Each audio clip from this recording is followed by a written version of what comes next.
For the second straight night, the Falmouth Commodores defeat an Eastern Division opponent by a score of 6-5. Tonight, it was the Harwich Mariners and the Dores capturing their first win against Harwich of the 2022 season. Hi, everybody. Thank you so much for joining us on tonight's edition of Closing the Door alongside Trey, Redfield, Logan, Soforenko, and Trey. Let's jump right into things. Trey, this was a very crazy game because the Dores got a lot of runs on a bunch of wacky errors and a bunch of wacky plays. Yeah, there was a lot of tops and bottom halves where it just took forever. What was it, like 3 hours and 15 minutes the game went or something like that? It was a long one tonight for the Dores, but wacky errors helped the Dores out, like you said.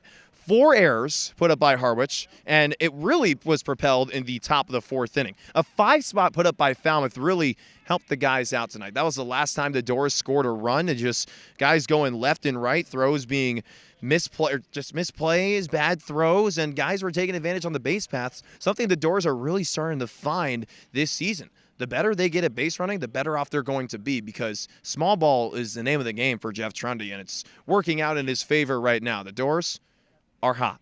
And that's how they defeated the Orleans Firebirds. We're capitalizing on a bunch of crucial Orleans errors last night. But, Trey, tonight we saw a lot of great stuff off the bat of Jace Bohrofen. He got his first home run of the 2022 season. Good to see him back in the lineup battling a knee injury. Also had a little bit of highway robbery out in right field as Seidel robbed him of extra bases, making full extension. But Bohrofen had a great day at the plate. Bohrofen, yeah, I mean, he may have gotten robbed a couple of bucks with that diving catch from Tommy Seidel out there in right field, but he's still out a home run. I had a feeling he was going to pop off somehow in some way, and it happened tonight. So I guess I'm a prophet, like I said on the broadcast, not actually. But Jace Bohrofen doing a great job tonight. We're seeing him back in the lineup. Was dealing with a couple of injuries. Had one at Arkansas. Was dealing one here in Falmouth. But he's starting to progress his way back into positions as well. You know, it starts as a designated hitter because all you're doing is hitting and running out of the batter's box.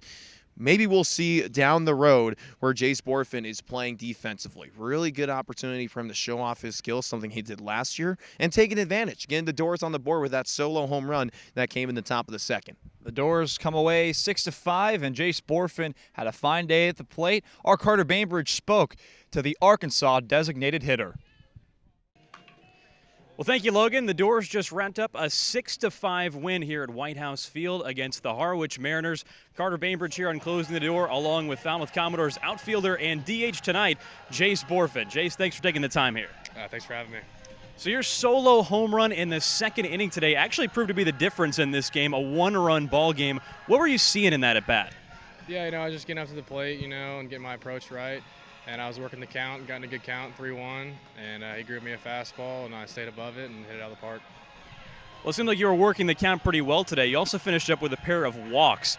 How does it feel at the plate when you're seeing the ball that well out of the hands of the pitchers? Yeah, it means a lot. I mean, you're seeing the pitches well. Walking's a good thing. Working the count is always a good thing, too. You just feel like you're locked in when you're walking a lot. So your home run back in the second was actually the 17th that this team has hit this month. You guys have been swinging the bats pretty well. What's the difference at the plate with you guys right now compared to earlier in the season? Yeah, I just think we're getting in good counts to hit. We're being patient at the plate, and we're not missing the pitches that they're grooving to us. So I think that makes a difference, and we're all good hitters, so that obviously helps too. Well, speaking of good hitters, you've been in the heart of the lineup, and you were so tonight with your Arkansas teammate Peyton Stovall. What level of comfort does it bring you to actually hit in the lineup with that guy, a teammate with you in college? It's a lot of comfort. I mean, he's the guy, man. He's a good hitter, and then obviously hitting behind him, it's a lot of pressure because he can put the ball at the park and slap it around too. But hitting around him makes you feel a little comfortable. So what's the mood in the dugout right now heading into a big matchup with Hyannis tomorrow, team in first place? Yeah, we're feeling pretty good, Hyannis is a good ball club, but tomorrow we'll show up the field and prepare every single day like we have in the past, so we're excited. All right, well, that's going to do it for Closing the Door. The Dores just closed out a 6-5 win over the Harwich Mariners here at Whitehouse Field. Carter Bainbridge along with Falmouth DH Jace Bohrofen. We'll see you tomorrow as the Dores take on Hyannis at the Gov at 6 p.m.